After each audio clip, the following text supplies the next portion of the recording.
जट एकता जिंदाबाद जट एकता जिंदाबाद जट एकता जिंदाबाद जट एकता जिंदाबाद जट एकता जिंदाबाद। ठीक है भाई। हमारा जाट बिरादरी का मुद्दा था। जैसे कि पिछले दिनों आपने देखा था, हम गांव गांव गए, घर घर में गए, लोगों से मिले। यही एक हमारा मेन मुद्दा था कि हमारी बिरादरी की अभी तक इलेक्शन नहीं हुई। हर बिरादरी की टाइम टाइम पे इलेक्शन होती है। आपने देखा होगा पिछले दिनों राजपूतों की इलेक्शन हुई है। हर बिरादरी टाइम टाइम पे इलेक्शन करती है। तो हम भी चाहते थे कि इलेक्शन होनी चाहिए, क्योंकि आज दिन तक बिना इलेक्शन के जो भी लोग बने थे प्रेसिडेंट, बिना इलेक्शन के 45 साल हमारे निकल गए। चलो देर आए दुरुस्त आए, वो भी हमारी बिरादरी की वजह से, जाट बिरादरी की वजह से। जो कल इमरजेंसी मीटिंग रखी गई वो जाट बिरादरी की वजह से, और हमारे लोगों की जो लोग बैठे हैं इन्हीं की वजह से, क्योंकि हमने लोगों को बिरादरी को जगाया। बिरादरी जाग पड़ी, बिरादरी ने प्रेशर डाला, तो इमीडिएटली मीटिंग रखनी पड़ी उनको। तो उस विषय पे आज मैंने प्रेस कॉन्फ्रेंस बुलाई है। और मैं ये कहना चाहता हूँ कि जो कल बिरादरी का डिसीजन हुआ था, वहां का मीडिया को अलाउड नहीं था अंदर आना। चलो ठीक है, अच्छी बात है, बिरादरी का जो डिसीजन हो सर माथे। तो इसलिए मैं आज प्रेस कॉन्फ्रेंस करना चाहता हूँ, आज एंड के जाट बिरादरी को बताना चाहता हूँ कि जो कल विषय, किस विषय पे बात हुई, कई लोग नहीं आए थे, हमारे 200-300 लोग आए थे वहां, वो मैं ये बताना चाहता हूँ आज एंड में जाट बिरादरी को कि कल जो बात हुई है, जो हमारा विषय था, जिसपे हम इतने दिनों से, 1 महीने से चाह रहे थे, जब मेरी टीम चाह रही थी, मेरी बिरादरी मेरे साथ चाह रही थी, उस विषय पे कल वहां पे उन्होंने वो ही झंडा रख दिया। जो भी रखा वो ही रखा था बिरादरी का, कि आगे कैसा चलना चाहिए, बिरादरी को कैसे आगे तरक्की बिरादरी करे। कुछ लोग बोले हमारे वहां पे, बिरादरी के लोग बोले, उन्होंने भी यही डिसीजन लिया। उन्होंने एक ही बात बोली कि जो भी है, जो पीछे टाइम हो गया उसको अब छोड़ो, अब जो आने वाला टाइम है इसको संभालो। सभी का एक ही डिसीजन हुआ वहां पे। जो मेरे पहले लोग बोले, सभी ने एक ही मुद्दा उठाया कि इलेक्शन होनी चाहिए। तो आपको पता है पिछले दिनों मेरा भी यही मुद्दा था। यही मुद्दे पे मैं प्रेस कॉन्फ्रेंस की थी, आप ही लोग आए थे मेरा इंटरव्यू लेने भी, यहीं पे आसपुरा में। तब भी मैंने यही बात बोली थी, ऐसे कोई प्रेसिडेंट बने, इलेक्शन के थ्रू बने, बिरादरी हमारी बनाए। क्योंकि ये बिरादरी का प्रेसिडेंट बनना हो तो बिरादरी के बगैर नहीं बनना, अंदर बैठ के किसी को भी नहीं बनना चाहिए, चाहे मैं हूं चाहे कोई भी हो बिरादरी का, उसको इलेक्शन में आना चाहिए। लोगों के मुद्दे तभी हल होंगे जब आपका प्रेसिडेंट होगा, उसी के पास आप आओगे।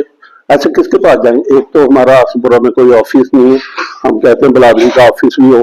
तो चलो अभी जो कल होना था अच्छा हुआ, उसमें हमारे जो प्रेसिडेंट साहब हैं मनजीत सिंह जी, उन्होंने भी बिरादरी ने जो डिमांड रखी उन्होंने भी माना, हम इनका भी शुक्रिया अदा करते हैं। उन्होंने भी मान लिया कि अब 1 साल के अंदर इलेक्शन जाट बिरादरी की होगी, अंडर 1% होगी, बिरादरी की रजामंदी से होगी।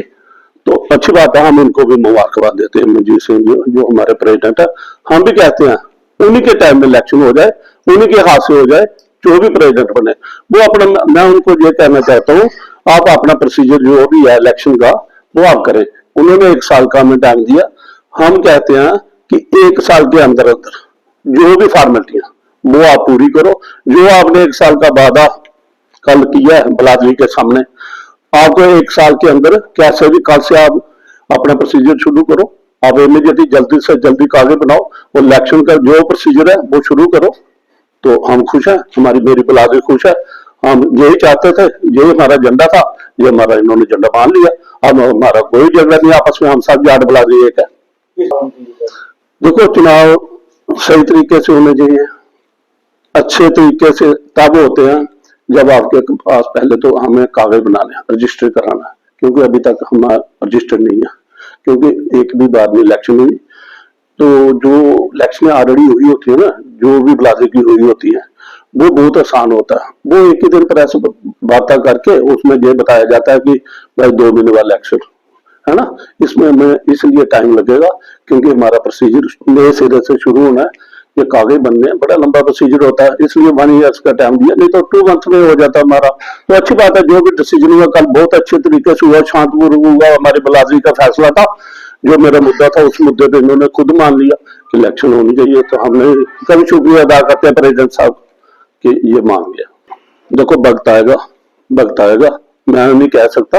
मेरी बिरादरी अगर मुझे बोलेगी कि हम आपके साथ हैं, बाकी जो मेरा पहले मुद्दा है वो मैं घर घर जा रहा हूँ और वो मैं कंटिन्यू जारी रखूंगा, दुख सुख में जाऊंगा, जैसे पहले जाता वैसे जाता रहूंगा। तो बिरादरी मेरी कहेगी तो मैं खड़ा होऊंगा, अदरवाइज नहीं। पूरा मुद्दा भी उठाया गया कि जो सेंटर की नौकरियां उनमें कोई फायदा नहीं मिल रहा बिरादरी को। देखो कल ओबीसी की भी बात जहीं पे चली थी, इन्होंने बेसिकली उसी मुद्दे पे जो मीटिंग की है, ओबीसी का ही ज्यादा एजेंडा वहां पे उसी पे डिस्कस हुई सभी की। देखो जी ओबीसी का अभी देखो पिछले दिनों सुखनंदन चौधरी साहब हमारे एक्स मिनिस्टर साहब, उन्होंने अपने उधर गांव में एक मीटिंग रखी थी, वहां पे हम लोग भी गए थे, सभी मेरी बिरादरी गई थी, दूसरी बिरादरी के लोग भी बुलाए थे, कुछ लोग आए थे। वहां भी मुझे बात हुई, जो बैनर लगा था पीछे चौधरी साहब के वहां पे जहां प्रोग्राम था, वहां पे भी ये लिखा था कि ओबीसी का दर्जा हमें मिल गया, उस बेसिस में ये लोग इकट्ठे किए। जब वहां बात हुई है, जब मैं तो आ गया, मुझे काम पड़ गया, मैं निकल के आ गया। उसके बाद मैंने पूछा लोगों को, जो लोग गए थे वहां पे, यार क्या बात हुई वहां पे ओबीसी पे, जो मुद्दा तो हमारा वो ही लेके चले थे, लोग इसलिए इकट्ठे किए थे। मुझे ये पता चला उस विषय में क्या बात हुई। गवर्नर साहब वहां आए, जब मीडिया ने गवर्नर साहब को पूछा, हमारे पब्लिक वहां बैठी थी, उन्होंने बोला कि भैया ये ओबीसी का दर्जा मैंने नहीं देना, ये ओबीसी का मुद्दा है सेंट्रल गवर्नमेंट का, ये सेंट्रल गवर्नमेंट है, केंद्र मंत्रालय ये वो करेगा, ये मेरा मुद्दा नहीं है। उस विषय में उन्होंने यही जवाब दिया था। हम कहते हैं ओबीसी का अगर इन्होंने हमारा दर्जा दिया तो पूरे जो भी सिस्टम होता है सही तरीके से लागू करें, हमारे बच्चों को फायदा मिले, हमारी बिरादरी को फायदा मिलना चाहिए, क्योंकि बाकी स्टेटों में है सिर्फ हम लोग यहाँ पीछे रह गए हैं। तो मैं गवर्नमेंट से भी यही अपील करता हूँ कि ये हमारा जो विषय है ओबीसी का, इसका जल्दी से जल्द हल किया जाए।